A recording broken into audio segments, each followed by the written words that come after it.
Video के साथ साथ हम कोर्स भी करवाते हैं, जैसे लैपटॉप, डेस्कटॉप, प्रिंटर। तो टिकॉन आईसी जो हमारे पहले टिकॉन बोर्ड में आते थे या एलसीडी में आते थे या आज भी एलईडी में कई में आते हैं, वो अलग आते हैं। तो हमारे डीसी टू डीसी से होगा, इनेबल डीसी टू डीसी। इस डीसी टू डीसी से जैसे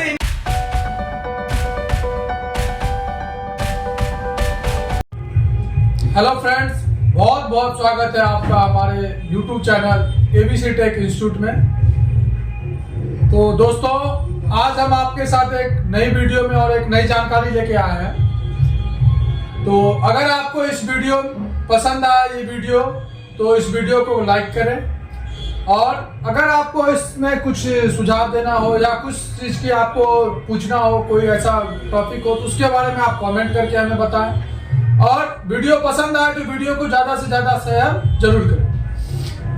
अगर आप हमारे चैनल पे नए हैं तो चैनल को सब्सक्राइब भी जरूर कर लें, ताकि आपको टेक्निकल लाइन का बहुत ही वीडियो मिलते रहेंगे हमारे पास। जैसे हमारे पास जो वीडियो आपको मिलेंगे, वीडियो के साथ साथ हम कोर्स भी करवाते हैं, जैसे laptop, desktop, printer, LED LCD TV, mobile, AC PCB, e rickshaw, home inverter.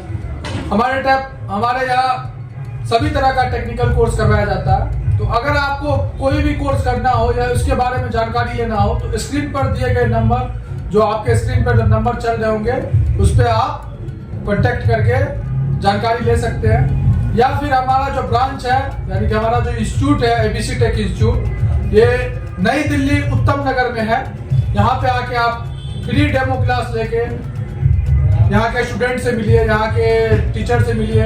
एक बार आप यहाँ के जो फैकल्टी है, हमारे टीचर जो भी है, उनसे मिलिए, उनसे बातें करिए। फिर आप जब सेटिस्फाइड होते हैं तब आप ज्वाइन करिए। चलिए, खैर वो बात की बात है। पहले हम आते हैं वीडियो पे, जो हमारा मेन टॉपिक है। तो आज हम आपको बताएंगे टिकॉन के बारे में कि टिकॉन हमारा कैसे कार्य करता है, टिकॉन बोर्ड में क्या क्या लगे होते हैं, टिकॉन बोर्ड हमारा किस तरीके से कार्य करता है, कब का चीज इसमें कार्य होता है, और इसके कार्य के बारे में जानेंगे। ये कार्य क्या करता है और इसमें क्या क्या प्रॉब्लम आते हैं और कहां कहां से प्रॉब्लम आते हैं।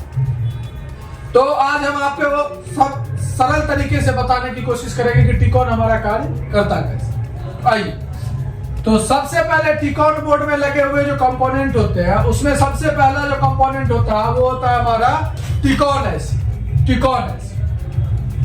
टिकॉन आईसी के बाद हमारा होता है डीसी टू डीसी आईसी, और डीसी टू डीसी के बाद हमारा होता है गामा आईसी, और गामा आईसी के बाद ईपीपी रोम, और उसके बाद लेवल या स्कैनर आईसी। इसको हम लेवल या स्कैनर आईसी कहते हैं। ठीक है, अब ये जो हमारे चार टाइप के आईसी होते हैं, ये चार टाइप के आईसी कब और किस अवस्था में कार्य करते हैं, इसके बारे में आपको हम जानकारी देंगे इस वीडियो में। ठीक है, वीडियो को स्किप ना करें और वीडियो को पूरा देखें। चलिए, तो जो हमारा टिकॉन आईसी होता है, वो टिकॉन आईसी जो हमारे पहले टिकॉन बोर्ड में आते थे या एलसीडी में आते थे या आज भी एलईडी में कई में आते हैं, वो अलग आते हैं, यानी कि वो अलग ही टिकॉन आईसी होते हैं। लेकिन जो नए बोर्ड आने लगे, नए टिकॉन आने लगे, उसमें क्या किया जाता है, जो हमारा स्केलर पर ही जो टिकॉन दिया गया था, उसमें क्या जाता है कि डीसी टू डीसी और टिकॉन आईसी को कंबाइंड कर दिया, यानी कि कॉम्बो एक ही आईसी में इनबिल्ड कर दिया गया था। ठीक है,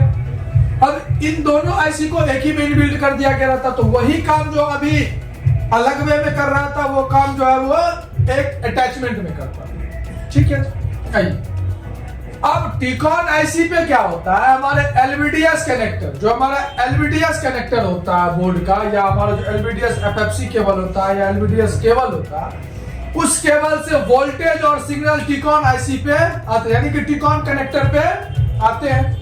उस टिकॉन कनेक्टर के बाद हमारा जो सारा सप्लाई जाता है वो टिकॉन आईसी को जाता है, और वहीं से हमारा एक फ्यूज, एक डायोड, एक कैपेसिटर और एक कॉइल लगाकर supply DC to DC IC को दिया जाता है, जो वीसीसी सप्लाई के रूप में दिया जाता है। डीसी टू डीसी आईसी को जो दिया जाता है वो वीसीसी सप्लाई के रूप में दिया जाता है।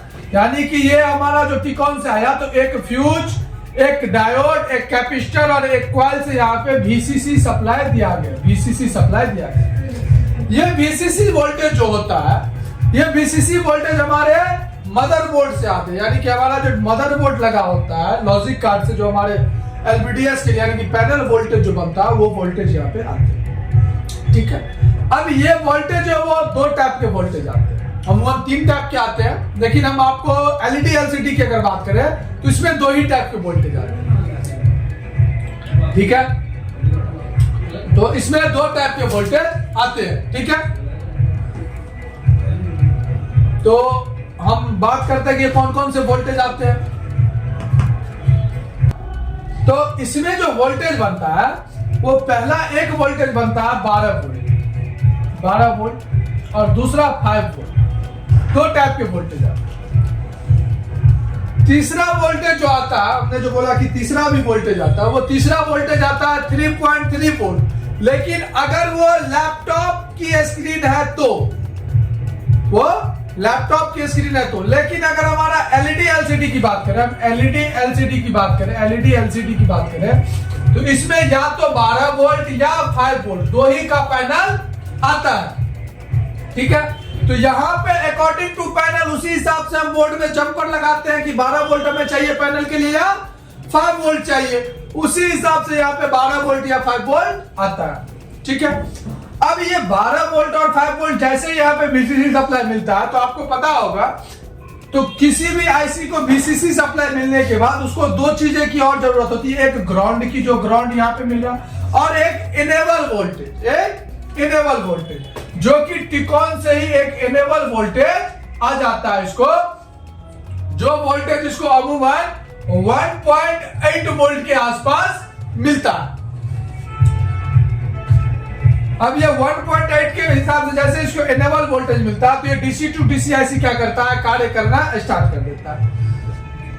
अब जैसे ही DC to DC IC कार्य करना स्टार्ट किया तो यहां से सबसे पहला वोल्टेज 1 नंबर पे, हम आपको इसको एक बार स्टेप बाय स्टेप समझाते हैं, यानी कि LVDS कनेक्टर से टिकॉन IC पे 1 नंबर पे हमारा सप्लाई टिकॉन पे एंटर किया, और 2 नंबर पे हमारा क्या हुआ, जो टिकॉन से एक फ्यूज, एक डायोड, एक कैपेसिटर, नॉन पोलराइज्ड कैपेसिटर और एक कॉइल लगाकर VCC supply DC to DC IC को मिल गया। 3 नंबर पे हमारा इनेबल वोल्टेज आया, 3 नंबर पे इनेबल वोल्टेज। अब जैसे ही इनेबल वोल्टेज आया तो 4 नंबर से हमारा क्या हुआ, 3.3 वोल्ट, यानी कि इस कॉइल से हमें 3.3 वोल्ट की सप्लाई आउट हुई। यहाँ पे एक कॉइल लगा होगा, इस कॉइल से 3.3 volt DC to DC IC से जनरेट हुआ।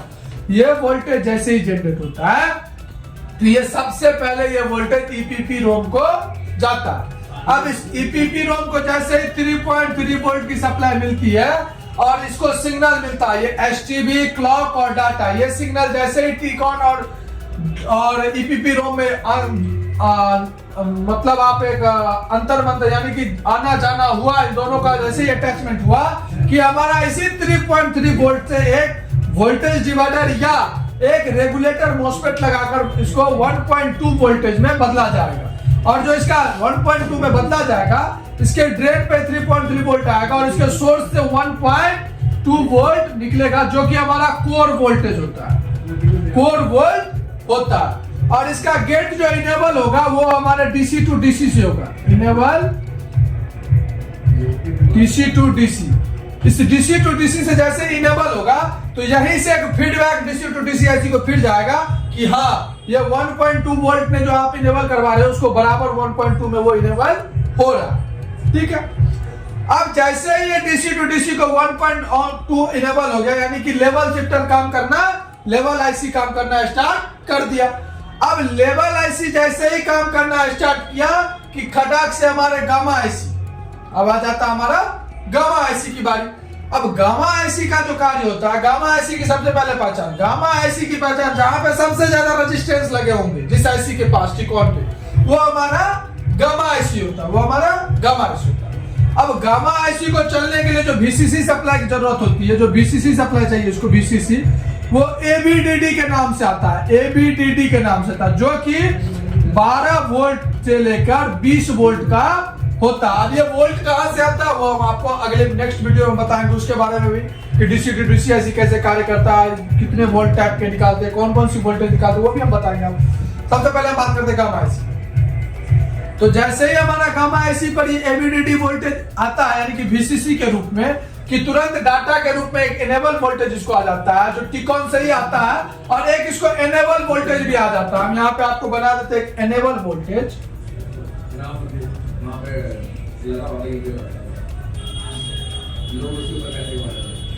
ये एक हमारा इनेबल वोल्टेज आ जाता है, ठीक है। अब ये इनेबल वोल्टेज जैसे आता है कि डाटा क्लॉक अपना काम करना स्टार्ट करता है, यानी कि इसमें जाना और आना, सिग्नल को भेजना, टाइमिंग को बराबर रखना, और जैसे ये गामा ऐसी हमारा कार्य करना स्टार्ट करता है कि हमारा जो कॉफ लगे रहते हैं, हमारे कॉफ से क्या होता है, पिक्चर जैसे हमारी टीएफटी पे जाता है तो हमें सारी पिक्चर दिखाना स्टार्ट कर जाता है।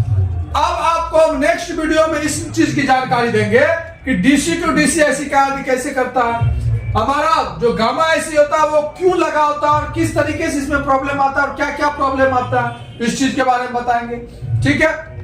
तो हम जो थे 4 नंबर से हमारा क्या निकल रहा था, ये निकलता। तो 5वें नंबर पे क्या हुआ, हम स्टेप बाय स्टेप पे ही है, अभी वीडियो बाकी है, अभी बहुत बाकी है। 5 नंबर पे हमारा जैसे ही सिग्नल का आना जाना हुआ तो 6 नंबर से हमारा वोल्टेज क्या हुआ, यहां से रेगुलेट हुआ, और जैसे ही 6 नंबर से वोल्टेज रेगुलेट हुआ कि 7 नंबर से हमारा क्या हुआ, यहाँ पे बीसीसी सप्लाई मिल गया वोल्टेज गामा ऐसी को। 8 नंबर पे हमारा ये इनेबल हुआ, और 9 नंबर पे हमारा इसका क्लॉक सिग्नल जैसे गया कि 10वें नंबर पे हमारा टीवी ऑन हो गया, यानी कि पिक्चर हमें दिखने लगा, पिक्चर दिखना स्टार्ट हो जाता है। अब इसी कंडीशन में क्या क्या चीज खराब होता है, कौन कौन सी वोल्टेज बनता है नहीं बनता, बहुत सी चीजें इसमें, बहुत वोल्टेज और भी होती है, ठीक है। उसके बारे में आपको नेक्स्ट वीडियो में बताएंगे। 9 स्टेप पे जैसे हमने इसको पूरा टिकॉन को क्लियर कर दिया, ऐसे ही स्टेप बाय स्टेप हम आपको हर एक आईसी के हर एक सेक्शन के बारे में बताएंगे कि कैसे करें। अगर आपको वीडियो पसंद आया तो वीडियो को लाइक जरूर करें और दबा के शेयर करें, ठीक है। और अगर आपको हम फिर से बता रहे हैं कि अगर आपको एलईडी एलसीडी का स्मार्ट कोर्स, स्मार्ट टेक्नीशियन बनना है तो आप अभी एबीसी टेक इंस्टीट्यूट ज्वाइन करें और अपना भविष्य बनाएं, ठीक है। तो थैंक यू।